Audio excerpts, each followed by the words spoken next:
মাস পূর্ণ না হতেই নির্বাচনী প্রতিশ্রুতির ফ্যামিলি কার্ডের উদ্বোধন করলেন প্রধানমন্ত্রী তারেক রহমান। রাজধানীর বনানী টিএনটি মাঠে এ কর্মসূচির উদ্বোধন করেন তিনি।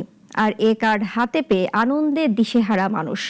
প্রধানমন্ত্রী তার বক্তব্যে বলেন, নির্বাচনী প্রতিশ্রুতির বিন্দু মাত্র পরিবর্তন হবে না। বিস্তারিত রাশেদুল কাদেরের রিপোর্টে। গণপ্রজাতন্ত্রী বাংলাদেশ সরকারের নারীর ক্ষমতায়নে মহিলাদের অংশগ্রহণের জন্য বিএনপির বড় নির্বাচনী প্রতিশ্রুতি ছিল ফ্যামিলি কার্ডের। সরকারের দায়িত্ব নেবার এক মাস পূর্ণ না হতেই সেই প্রতিশ্রুতি বাস্তবায়ন করল। রাজধানী সহ দেশের 14টি উপজেলায় পরিবারের নারী প্রধানদের হাতে তুলে দেওয়া হলো কার্ড। প্রাথমিকভাবে 3,20,000 পরিবারকে এই কার্ড দেওয়ার লক্ষ্য নির্ধারণ করা হয়েছে। আর প্রথম ধাপে আগামী জুন মাসের মধ্যে পর্যায়ক্রমে 37,567টি নারী প্রধান পরিবারের হাতে দেওয়া হবে। আগামী 5 বছরের মধ্যে 4 কোটি নারীর কাছে ফ্যামিলি কার্ড পৌঁছে দেওয়া হবে।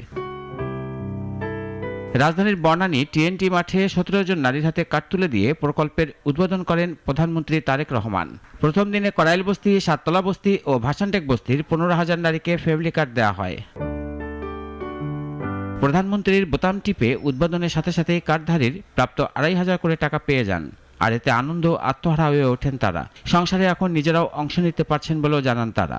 আমরা এই কার্ডটা পেয়ে যেমন ধরেন আমার বাচ্চার খাতা কিনতে পারবো, কি কলম কিনে দিতে পারবো, কি 1 মাসের চাল ডাল এগুলো আমি কিনে অনেক সহজ আমার সংসারের কিছুটা মুক্ত করতে পারবো, যেন আমার স্বামীর পাশে দাঁড়াতে পারবো। প্রধানমন্ত্রী তার বক্তব্যে বলেন, নারীর ক্ষমতায়ন করা না হলে দেশের উন্নয়ন সম্ভব না। বিএনপি এ লক্ষ্যেই দীর্ঘদিন থেকে কাজ করে আসছিল, যার বাস্তবায়ন করা হলো। বাংলাদেশের জনসংখ্যার অর্ধেক জনসংখ্যা হচ্ছে নারী। আমরা দৃঢ়ভাবে বিশ্বাস করি এই অর্ধেক জনসংখ্যাকে যদি আমরা পেছনে রাখি, এই অর্ধেক জনসংখ্যাকে যদি আমরা এম্পাওয়ার না করি, তাদেরকে যদি ক্ষমতায়ন না করি, শিক্ষা এবং অর্থনৈতিকভাবে তাদেরকে যদি ক্ষমতায়ন আমরা না করতে পারি, তাহলে অবশ্যই দেশকে কোনোভাবেই সামনে এগিয়ে নিয়ে যাওয়া সম্ভব না। দেশে এখন জবাবদিহিতার সরকার জানিয়ে তারেক রহমান বলেন, তারা যেসব প্রতিশ্রুতি দিয়েছে সব বাস্তবায়ন করবেন। এই দেশটি আমাদের প্রথম এবং শেষ ঠিকানা। এই দেশের মানুষের প্রত্যাশা বর্তমান নির্বাচিত সরকারের কাছে অনেক, সেটি আমরা বুঝতে পারি।